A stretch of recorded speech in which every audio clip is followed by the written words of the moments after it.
cả thân khá sang thì đã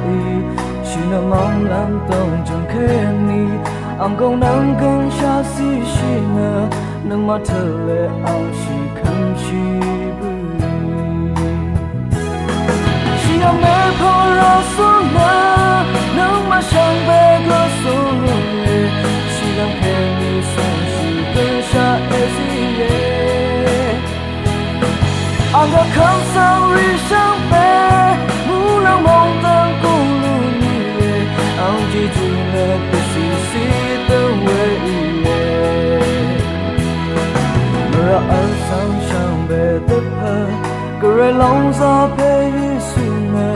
rồi cả thân khá sang thì đã chỉ là mong làm tông trong khen ni anh công năng cần xa gì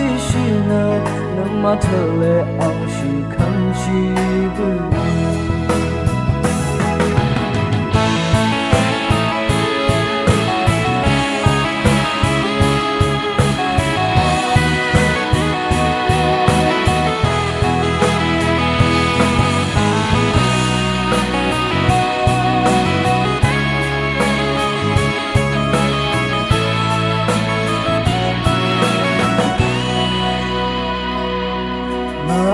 sang sang về tất cả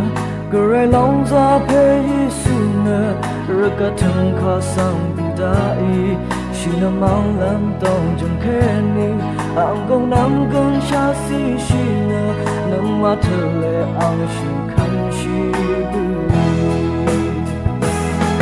chỉ am mẹ phô ra xuống nè nâng mắt sang về cơ số người chỉ là khen ni chỉ gần xa gì